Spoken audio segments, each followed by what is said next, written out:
الحمد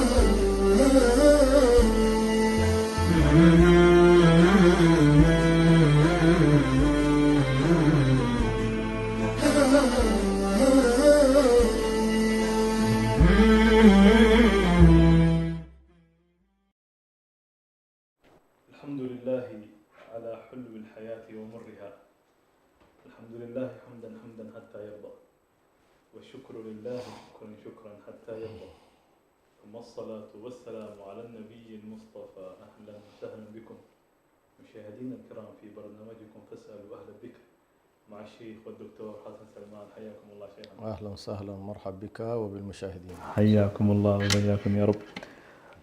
في الحلقة الماضية كان الحديث عن الرياء وكيفية التعامل معه، وبإذن الله اليوم سوف نتحدث عن موضوع الجحود في الأسماء والصفات وكيفية جعل مع الله ندة. بداية شيخنا، خلينا نعرف معنى الجحود قبل ما نخش في تفاصيل الحلقة. طيب، بسم الله الرحمن الرحيم. الحمد لله رب العالمين، والصلاة والسلام على رسول الله الأمين وعلى آله وصحبه أجمعين. أما بعد، لعله من المهم جدا التذكير بأن الإيمان يقوم على التصديق ويقوم على اليقين ويقوم على الاعتراف وعلى الإقرار، فهو تصديق بالقلب ويقين كذلك قلبي، يصاحب ذلك اعتراف باللسان، إقرار باللسان، ثم يكون هنالك عمل بالأركان. فهذا هو موضوع الإيمان. طبيعة الحال يناقض ذلك الكفر. إذا كان الإيمان يقوم على التصديق، فإن الكفر يقوم على التكذيب. وإذا كان الإيمان يقوم على اليقين، فإن الكفر يتأسس على الريب والارتياب، فهم في ريبهم يترددون. وموضوع الجحود هو واحد من أنواع الكفر. فعندنا هنالك كفر التكذيب، وعندنا كفر الإعراض، وعندنا كفر الإباء، وعندنا كفر النعمة، وعندنا كفر الجحود. موضوع الجحود له علاقة مباشرة بمسألة الإنكار. الجاحد هو المنكر. يعني مثلا أنت تقول والله فلان جحد الحق الذي لي عليه، يعني كان لك حق عنده فجحده، أي أنكره. وغالبا ما يكون موضوع الإنكار يتأسس على علم، يعني الشخص هو يوقن بباطنه بأنه مقر بما ينكر به، بما عند الآخر مثلا، بما عند الآخر، أو حتى مثلا الذي ينكر الآن ما نتكلم عنه قضية الجحود بآيات الله، الجحود برسالة الله، الجحود بالنبوة، الجحود بالربوبية. هؤلاء كلهم الأصل فيهم أنهم يوقنون حقيقة بأنهم منكرون، يوقنون بقلبه ولكن ينكرون بألسنتهم. ولذلك الله سبحانه وتعالى في موضوع الجحود الآيات التي يتكلم فيها عن الجحود فيها اعتراف. مثلا تكلم عن جحود فرعون وقومه، يقول وجحدوا بها واستيقنتها أنفسهم ظلما وعلوا. فهنالك يقين قلبي، ومع ذلك هم جحدوا بها، فجحدت الألسن مع إقرار القلب. كذلك جحود بني إسرائيل لنبوة محمد عليه الصلاة والسلام. بني إسرائيل نعرف بأنهم كانوا يدركون بأن هنالك نبي قادم ومخبر به في رسالته، وكانوا يعرفونه. فلما جاء النبي صلى الله عليه وسلم من غير بني إسرائيل جحدوا به، فهم كذبوا به وجحدوا، أي أنكروه. فهنا نلاحظ الله سبحانه وتعالى يقول فلما جاءهم ما عرفوا كفروا به فلعنة الله على الكافرين. ويقول الذين آتيناهم الكتاب يعرفونه كما يعرفون أبناءهم وإن فريقا منهم ليكتمون الحق وهم يعلمون. فهم ينكرون الحقائق بعد معرفتها. فموضوع الجحود باختصار شديد هو الشخص الذي يعني يعترف بالحق في باطنه ولكن ينكره بلسانه. وهذا أسوأ أنواع الكفر، لأنه يعني لا يقوم على الجهل ولا يقوم على التأويل ولا يقوم على عدم المعرفة، ولكن يقوم على الإنكار. وهذا سبحان الله من أنواع الكفر الأربعة أو الخمسة التي قدمت بها. في موضوع الجحود نلاحظ بأن من يجحد إما أن يكون جحوده جحودا مطلقا، وإما أن يكون جحوده جحودا جزئيا مقيدا. جزئيا، خاصة وأنت تكلمت الآن عن مسألة الأسماء والصفات وكذا، فيدخل في الجحود نكران إنكار وجود الله سبحانه وإنكار النبوة مطلقا. لاحظت؟ مطلقا. هذا الإنكار المطلق. هنالك إنكار جزئي، كمن ينكر اسم الرحمن. كان المشركون ينكرون اسم الرحمن، ما ندري ما الرحمن، ويكفرون بالرحمن. مش كده؟ صحيح. ويكفرون بالرحمن. صحيح. هنا يكفرون باسمه، هم كانوا يؤمنون بالله بشيء معين. ولذلك لما الله سبحانه وتعالى رد عليهم قال قل ادعوا الله أو ادعوا الرحمن أيما تدعو فله الأسماء الحسنى.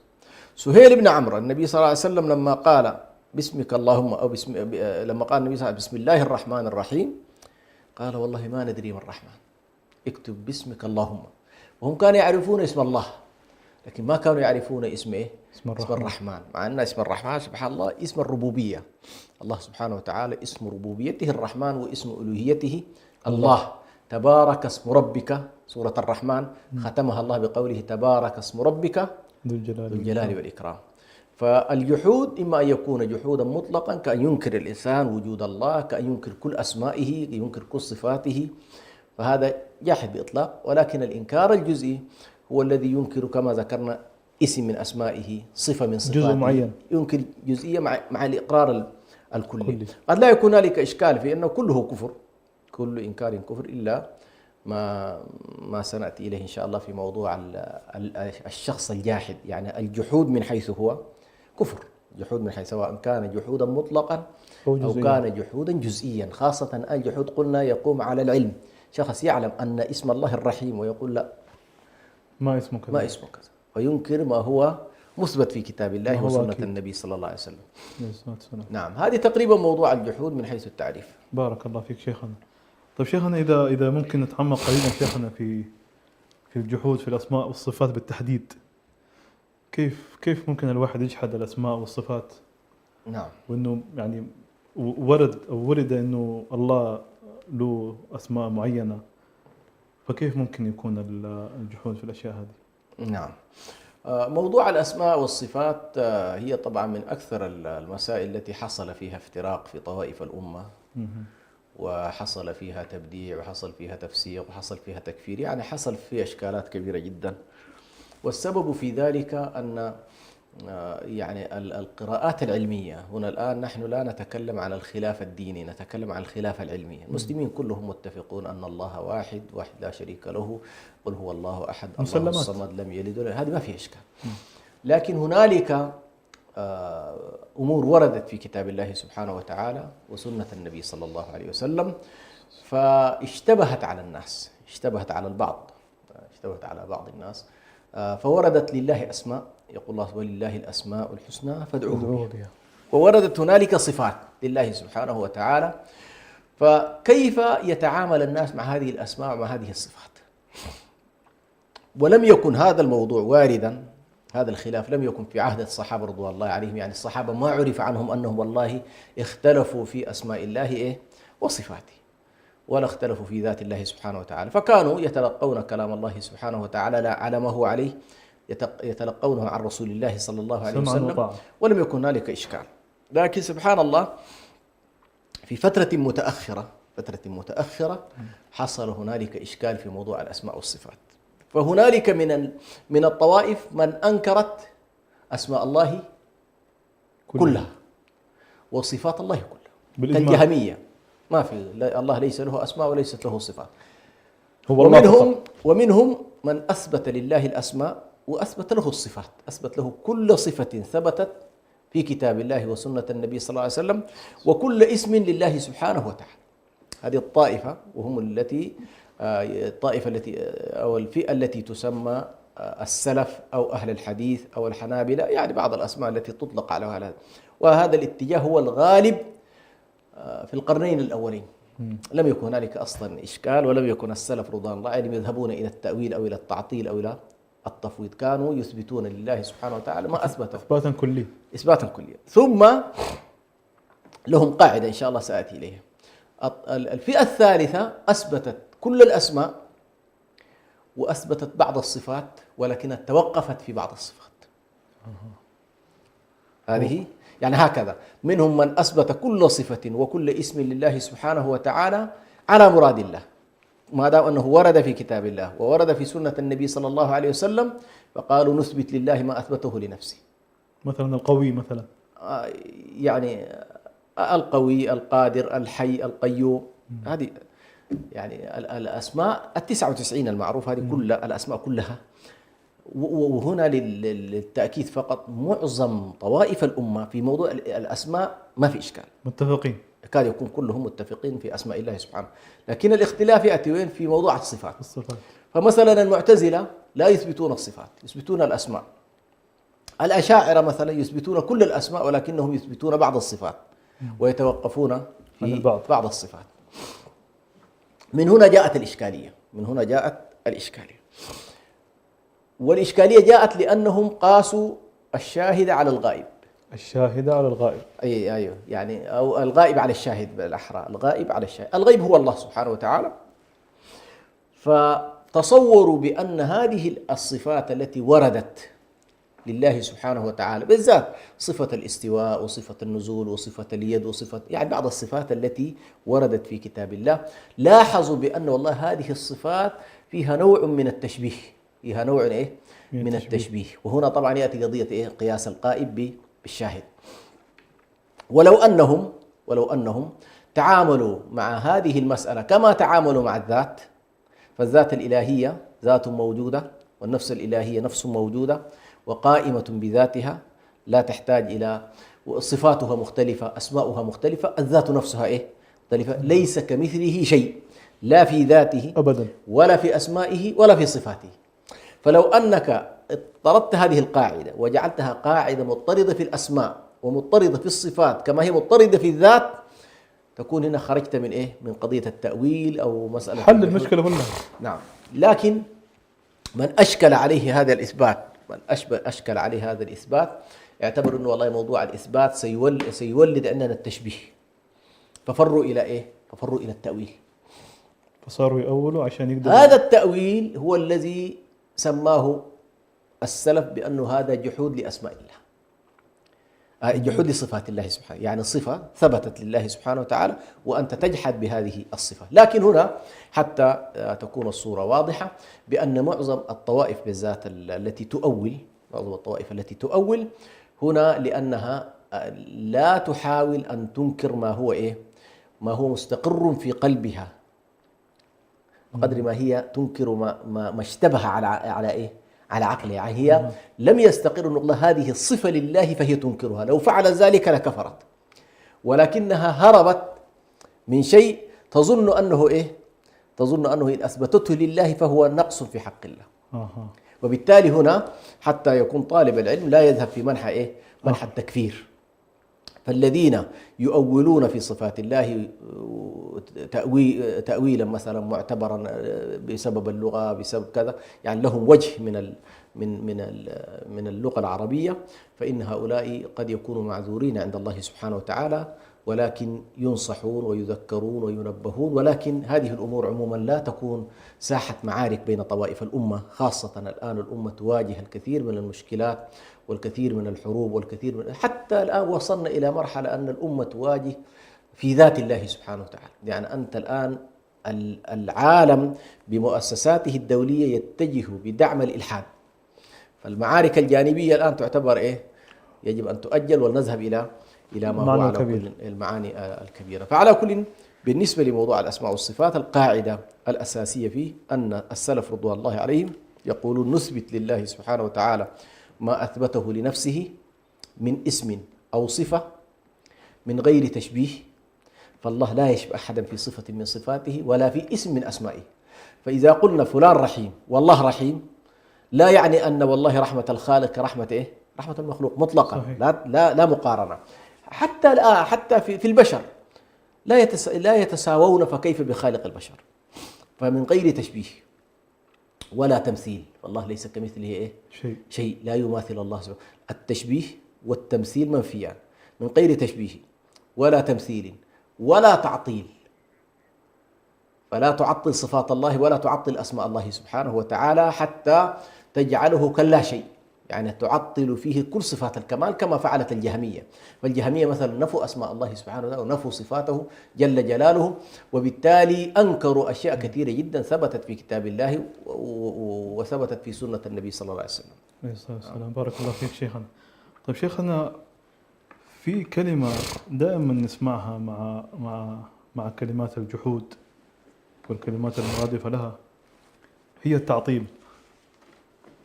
نعم. ما هي الكلمة هذه وفين ممكن نحط الكلمة هذه؟ يعني هل تكون مع الأسماء والصفات أو لها جانب آخر ممكن أن ترد معها؟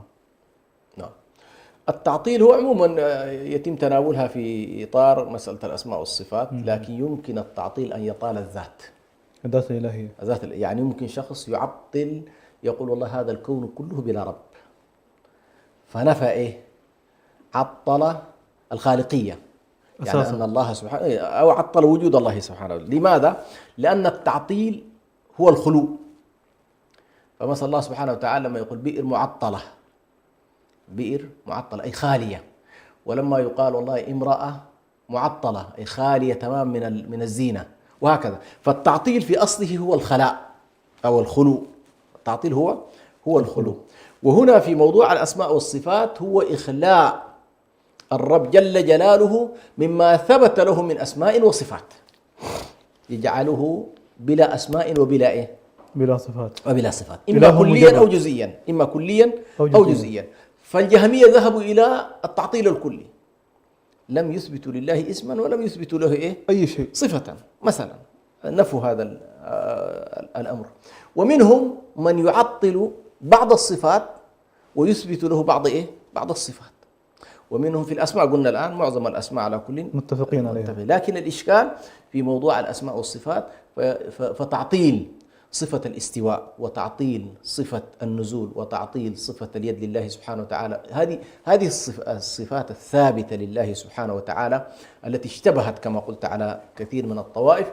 فإن تعطيل هذه الصفات والذهاب إلى التأويل هذا يعتبر نوع من موضوع التعطيل، أي جعلت الله خالية من هذه الصفة التي أثبتها لنفسه، أبعدتها نهائيا، أبعدتها وخلت مكانها كما يقولون، يعني صارت بلا هذه الصفة، صارت الله بلا هذه الصفة بسبب التعطيل الذي أنت قمت به. ولكن من يثبت لله سبحانه وتعالى كل ما أثبته لنفسه لا يحصل التعطيل. بارك الله فيك شيخنا. طيب خلينا ننتقل إلى جزئية البراهين. ما هي البراهين التي ممكن أن نحاجج بها أهل الجهود؟ في موضوع الأسماء، موضوع الصفات، يعني أنت الآن المحاججة في إثبات وجود الله سبحانه وتعالى عندك جملة من الاستدلالات التي يمكن أن تستدل بها، ومنها الاستدلال العقلي والاستدلال بالفطرة، الاستدلال بالخلق. هذه كلها طرق من طرق الاستدلال فيما يتعلق بوجود الله سبحانه وتعالى. لكن بعد أن أثبتت وجود الله سبحانه وتعالى فيما يتعلق بالأسماء والصفات لا تستطيع أن تثبتها بغير طريق الوحي. يعني بغير طريق الوحي لا نستطيع أن نثبت لله سبحانه وتعالى اسما ولا نثبت له صفة. فموضوع الأسماء والصفات هي مسائل خبرية تتعلق بالمنقول عن النبي صلى الله عليه وسلم. ولذلك السلف رضوان الله عليهم كانوا يقولون مسألة الأسماء والصفات لا نثبت اسما لله إلا وقد سمى به نفسه، ولا نثبت صفة لله سبحانه وتعالى إلا صفة أثبتها لنفسه، ونسكت عن كل صفة سكت عنها سبحانه وتعالى. يعني أي صفة ما ذكرت لنا لا نثبت لله سبحانه وتعالى إلا ما أثبته لنفسه. لماذا؟ لأن أسماء الله وصفاته توقيفية، يعني تتوقف حيث وقف الشارع. فقال لك والله اسمي الله، الرحمن، الرحيم، الملك، كذا، هذه الأسماء كلها ثابتة لله سبحانه وتعالى بالوحي.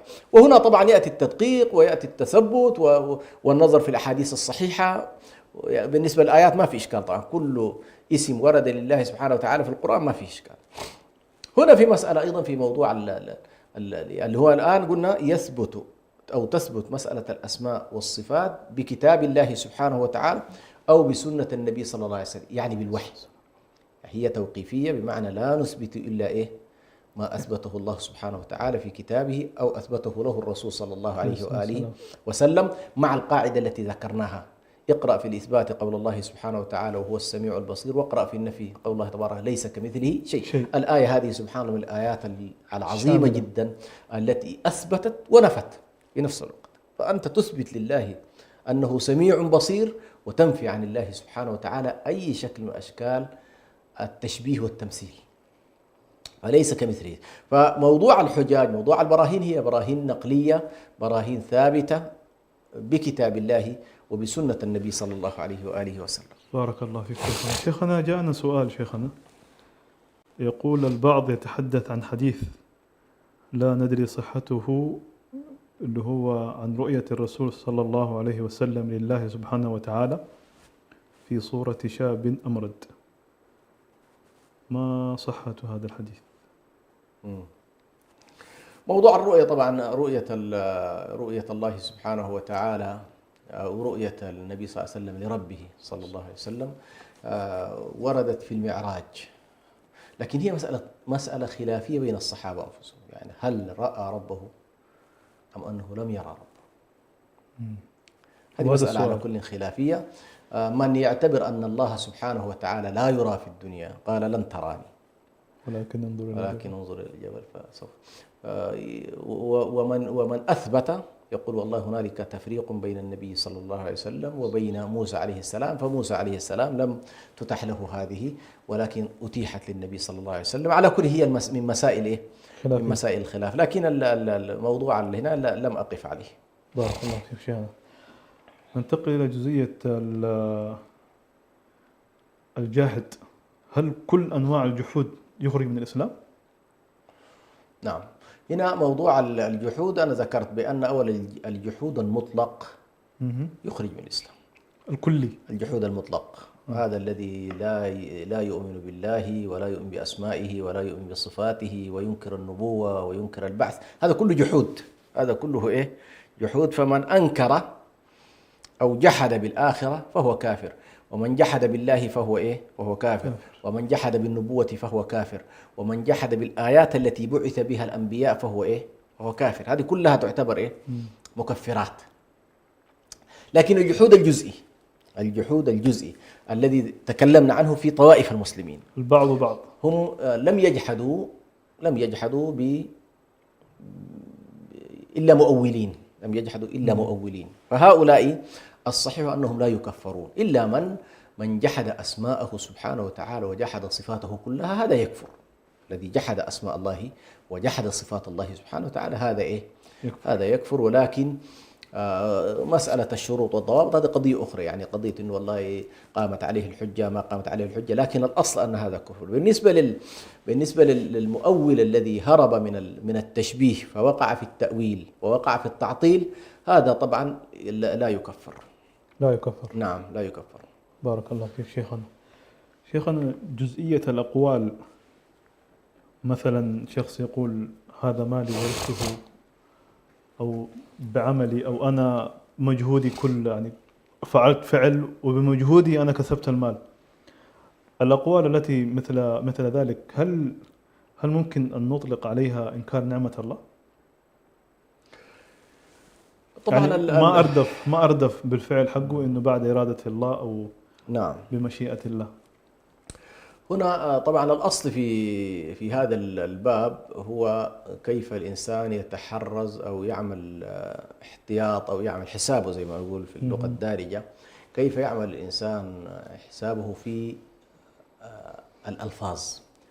الإسلام سبحان الله يعلمنا كيف نكون دقيقين في ألفاظنا، وهو من القول الحسن، يعني من القول الحسن أن تكون دقيقا في ألفاظك، لأن الشيطان ينزغ بين الناس وينزغ حتى في الألفاظ. فالمسلم حريص، والنبي صلى الله عليه وسلم حرص أن يعلم الناس فيما يتعلق بالعقائد وما يتعلق بالأعمال الصالحة وما يتعلق بالألفاظ، علمهم كيف يكونوا متحرزين. فمثلا هنا الآن في قضية الله سبحانه وتعالى، عمدة المسألة هذه قول الله تبارك وتعالى: يعرفون نعمة الله ثم ينكرونها. يعرفون نعمة الله ثم ينكرونها. فالآن مثلا معظم الناس يعرفون أن هذه النعمة التي هم فيها من الله سبحانه وتعالى، أن الله أنعم علينا بالصحة، وأنعم علينا بالعافية، وأنعم علينا بالحياة، وأنعم علينا بالوجود، وأنعم أكرمنا بالأبناء والأولاد. هذه كلها إيه؟ نعم الله سبحانه وتعالى. بعض الناس عند التلفظ يخطئ كلفظ لفظيا. طبعا إذا كان والله يعتقد، فهذه مشكلته كبيرة. يعني إذا كان والله مثلا يقول والله لولا أبي ما كان لي هذا المال، لولا أبي ما كان لي هذا. هنا غيب إيه؟ الفاعل الأصلي اللي هو الله سبحانه. يعني هو أصلا لولا الله ما كان لك هذا، لأن المال نفسه مال الله. صحيح. واستخلف فيه الوالد، مش كده؟ استخلف فيه وأنت استخلفت من بعد والدك. استخلفنا من بعد. أي، فالله جعلنا مستخلفين فيه، فالمال مال الله. فهذا الشخص الذي يقول هذا اللفظ إن كان معتقدا بأن والله والده هو الفاعل الحقيقي والواهب الحقيقي، فقد كفر. كان يعتقد ذلك، ولكن نادر في أمة الإسلام من ينطلق من هذا المبدأ. يعني على خلاف قارون، هذا كان يعتقد هكذا، أنه والله أوتيه على علم عنده. والماديين الآن هكذا، بعض الناس يقول لك اكتسبته من عرق جبيني، وهو يكون خلاص يعني فاصل تماما الله في حياته، كالماديين الذين لا يؤمنون بالله في عطائهم وفي مواهبهم وفي أحوال، لا يقرون لله بشيء. فهؤلاء بلا شك ألفاظهم تجري على عقائدهم. لكن نحن نتكلم عن مسلم يشهد أن لا إله إلا الله ويؤمن في الجملة أن الله هو الفاعل الحقيقي، لكن والده متسبب. فهذا قوله هذا من الشرك الخفي. قوله هذا من الشرك إيه؟ من الشرك الخفي الذي يقع فيه كثير من الناس. بارك الله فيك شيخنا قال ابن مسعود: لأن أحلف بالله كاذبا أحب إلي من أن أحلف بغيره صادقا. ممكن أن نستنتج من هذا القول عظم جعل الله أندادا؟ نعم، طبعا هنا موضوع ولا تجعلوا لله أندادا وأنتم تعلمون. الأنداد قد يكون الند في القسم، وقد يكون الند في التشريع، وقد يكون الند في العبادة، وقد يكون الند في الإرادة، وقد يكون الند في الدعاء إلى غير ذلك. المهم أن الأنداد هذه واسعة. بعض الناس يجعل لله ندا في التشريع، ويجعل لله ندا في الدعاء، ويجعل لله ندا في المحبة، مش كده؟ يحبونهم كحب الله. ويجعل لله ندا في الإرادة، قصد الله وقصد غيره، مما تكلمنا عنه في الحلقات السابقة. هذا كله يدخل معنا في إيه؟ في موضوع الأنداد. لكن هنا على وجه التحديد موضوع القسم. طبعا الشريعة حثت الناس أن يحلفوا بالله، من كان حالفا فليحلف بالله أو ليصمت. هذا يعني تحلف بالله، يقول والله وبالله وتالله أو رب الكعبة أو كل شيء يتعلق بالله سبحانه وتعالى. طيب، شخص حلف بغير الله، بغير الله سبحانه وتعالى، فهنا اختلف العلماء. منهم من قال والله هذا كفره كفر إيه؟ كفر أكبر. منهم من قال أن كفره كفر أكبر، ومنهم من قال لا، هذا كفر إيه؟ أصغر، وليس كفر إيه؟ كفر أكبر. وهو الصحيح ما دام أنه لا يعتقد المساواة بين من حلف به والله جل جلاله. يعني يمكن أن نقول يكفر في حالة أن والله بعض الناس تجد أن تعظيم الله عندهم أقل من تعظيم شيوخه، أقل من تعظيم من يحلفون به. هذه إشكالية طبعا كبيرة جدا. تقول والله أحلف بالله يحلف، لكن تقول والله أحلف بأولادك أو أحلف، يقول لك لا ما بحلف. أحصل؟ وهنا تجد الإشكالية. فنحن في موضوع القسم بالله سبحانه وتعالى هو الأصل، أو هو الواجب. وأن الإنسان، لأن القسم جزء من التعظيم، جزء من تعظيم الله، لا يقسم الإنسان إلا بأمر معظم عنده. إلا بأمر معظم عنده، فلا يقسم إلا بالله سبحانه. طيب إذا أقسم بغير الله، هنا قالوا إذا أقسم بمعظم معبود كاللات والعزى وكذا، هو هؤلاء معروفين، أقسم بهؤلاء فقد كفر، لأن الأصل فيهم إيه؟ التشريك والتمثيل والعبادة.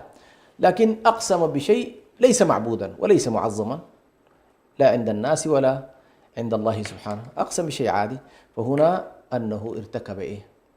ارتكب شركا أصغر، ويكون الكفارة منه بلا إله إلا الله ثلاثا، ويدخل عن يساره أو عن يمينه كما ثبت عن النبي صلى الله عليه وسلم. طبعا هنا يشكل على بعض الناس، يقول لك والله يا أخي كان النبي صلى الله عليه وسلم أو كان الصحابة رضوان الله عليهم يقسمون أحيانا بآبائهم، ويقسمون أحيانا يعني بالآباء بالذات. هنا الصحيح أنها كلها كانت قبل النهي، قبل أن ينهى النبي صلى الله عليه وسلم بقول لا تقسموا ولا تحلفوا بآبائكم، لا تحلفوا بآبائكم ولا أمهاتكم. فالحلف يكون إيه؟ يكون بالله سبحانه، وكل ما ثبت قبل ذلك يخرج على هذا الأمر. ثم هنالك مسألة أخرى، بعض الناس مثلا يقول لك والله يا أخي الله سبحانه وتعالى أقسم في كتابه بالنبي صلى الله عليه وسلم لعمرك. فهنا طبعا القاعدة الكلية في القرآن الكريم لا يستثنى منها قسم النبي وحده، لأن الله أقسم بالشمس وأقسم بالقمر وأقسم بالنجوم وأقسم بالكواكب وأقسم بأشياء كثيرة، والسماء ذات البروج واليوم الموعود وشاهد ومشهود، أقسم بأشياء كثيرة. فالله سبحانه وتعالى لا يسأل عما يفعل. قسم الله سبحانه وتعالى بمخلوقاته من باب التنبيه لعظمتها، من باب التنبيه لعظمة خلقه جل جلاله، وهو يقسم لأنه لا تسري عليه الأحكام، يعني الأحكام التي يسريها علينا لا تسري عليه، وبالتالي لا يقال أن الله أقسم بالنبي صلى الله عليه وسلم فنحن نقسم بالنبي، لا، هذا ليس صحيح. لماذا؟ لأنه سنقول بنفس الطريقة أقسم الله بالقمر فنقول والقمر، أقسم بالشمس ونقول والشمس، فهذا ندخل في إيه؟ في متاهة كبيرة جدا. وبالتالي كما أقسم الله فقط هذه الآية تبين إيه؟ تبين عظمة النبي صلى الله عليه وسلم وعظمة مقامه صلى الله عليه وسلم، وبالتالي هذا نستفيد من هذا الموضوع. وكفى أن النبي صلى الله عليه وسلم هو رسول الله صلى الله عليه وسلم، وأن الجنة لا تدخل إلا بطريق رسول الله صلى الله عليه وسلم، وأنه الدال على الله عز وجل، كل ذلك معروف. ولكن نفرق بين مقام الاتباع ومقام إيه؟ العبادة لله سبحانه وتعالى. مقام الاتباع ومقام العبادة. نعم. بارك الله فيك شيخنا، آخر جزئية ممكن تلخص لنا الحلقة في نقاط معينة بحيث أن الشخص يستوعب الفكرة الكلية من الحلقة. نعم، هو نحن حقيقة في بس جزئية أقف يعني عليها بسيطة، اللي هي موضوع الألفاظ. مثلا النبي صلى الله عليه وسلم يسمع شخص يقول والله ما شئت، ما شاء الله وشئت يا رسول الله، ما شاء الله وشئت. بعض الناس الآن بيقول هذا الكلام، والله لولا الله والكلب، لولا الله وأنت لولا الله وكذا، لاحظ. وأحيانا لا يذكر الله ولكنه لولا الكلب ولولا كذا، لاحظت. فهنا تأتي، فإذا كان هذه اللو هذه التي لم يذكر فيها الله اعتقادا يدرك الإنسان أنه يذكر السببية فقط، فيختلف وضعه عمن يعتقد أنه الجانب العقدي في الموضوع. لكن إذا ذكرت الله فلا بد أن تفرق بينه وبين الشيء الآخر بما يؤدي إلى التفريق في التراتب، فتقول والله لولا الله ثم، لا تقول لولا الله وفلان، لأن هذه الواو تؤدي، واو العطف تؤدي إلى التشريك، لكن أن تقول ثم يكون فيها نوع من التفريق. عموما موضوع الحلقة نلخصه إن شاء الله في أن الإنسان أمره الله سبحانه وتعالى بالإيمان، والإيمان يقتضي كما ذكرت التصديق، ويقتضي الإقرار، ويقتضي أن تثبت لله سبحانه وتعالى كل ما أثبته في كتابه وأثبته له النبي صلى الله عليه وسلم من صفات ومن أسماء. ولا يشكل هذه المسألة حتى لا تشكل على الناس، يجب أن لا يذهب ذهن الإنسان في التفكير في هذه القضايا. فعندما يتكلم السلف رضوان الله أو تثبت الأحاديث عن الله سبحانه وتعالى بعض الصفات، فإن هذا الموضوع يجب أن يكون نؤمن به بأن الله ذكره، ونثبته بأن الله سبحانه وتعالى أورده في كتابه، ولا نتوجس من ذلك لأن الله أورد ذلك ويريد منا سبحانه وتعالى، لكننا نتجنب كما هو نهج السلف رضوان الله عليه، نتجنب التكييف، فلا نتصور بأن الله إذا أثبت صفة لنفسه وهي ثابتة لخلقه فإن ذلك فيه تشبيه أو فيه تمثيل، لأن الأصل عندنا ليس كمثله شيء. ليس كمثله شيء. فإذا كان، ولله المثل الأعلى، إذا كان النبي صلى الله عليه وسلم يتكلم عن الجنة وما فيها من فواكه وما فيها من نعيم، ويقول والله ليس مما لديكم من فاكهة الجنة إلا إلا الأسماء. إذا كان الجنة وهي مخلوق، الله عز وجل النبي صلى الله عليه وسلم يقول والله الجنة وما فيها مما يذكر لكم فقط العلاقة علاقة علاقة أسماء. فكيف بالله؟ هذه طبعا مسألة مهمة جدا. يعني إذا كان في المخلوقين هنالك حالة من التباين بحيث لا يكون إلا المشترك الاسم فقط، فما بالك بالخالق والمخلوق؟ فهذه النقطة الثانية أيضا، السلف رضوان الله عليهم ما كانوا يثيرون القضايا التي تؤدي إلى التشويش على العامة. يعني كثير من القضايا أقول بأن مواقعها مدارج العلم وحلقات العلم ومدارج الدراسة الجامعية، وليس اللقاءات العامة. كثير من الأشياء التي تؤدي إلى التشويش وتؤدي إلى نفور أو نفرة المسلمين عن بعضهم البعض، هذه المسألة وهذه سبحان الله من باب العلم طبعا أو التذكير، حصل حتى في عهد عبد الله بن عباس. عبد الله بن عباس حدث بحديث حديث القدم اللي هو حديث أبو هريرة، أن الله سبحانه وتعالى في الجنة والنار، للجنة أهلها وللنار أهلها، والجنة النار تقول هل من مزيد كذا. قال النبي صلى الله عليه وسلم فيضع الله فيها قدمه فتقول كفى أو قط أو حسبي. فالشاهد هنا لما روى عبد الله بن عباس هذا الحديث أحد الحضور استشكل ذلك، وحصلت له شوشرة نفرة. فتعجب عبد الله بن عباس، قال كيف أن قلوبهم ترق للمحكمات ولا ترق للمتشابهات؟ يعني يفترض هكذا ابن عباس يقول إن والله كله تقول آمنا به كل من عند من عند الله، عند ربنا، كل من عند ربنا، عند الله سبحانه وتعالى.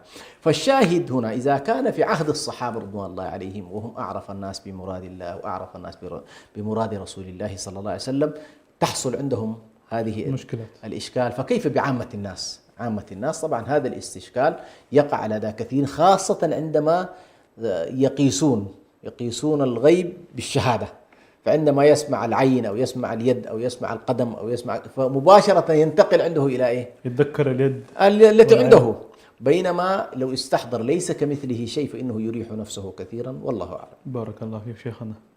مشاهدينا الكرام، وصلنا إلى نهاية حلقة هذا اليوم، انتظرونا في حلقات قادمة.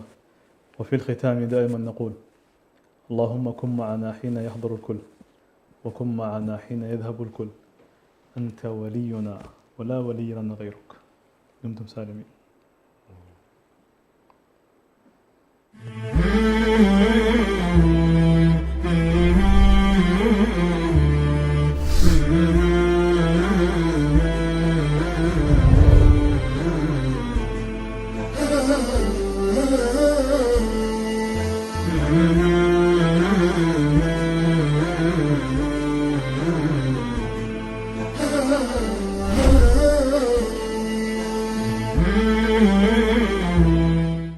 ah ah ah ah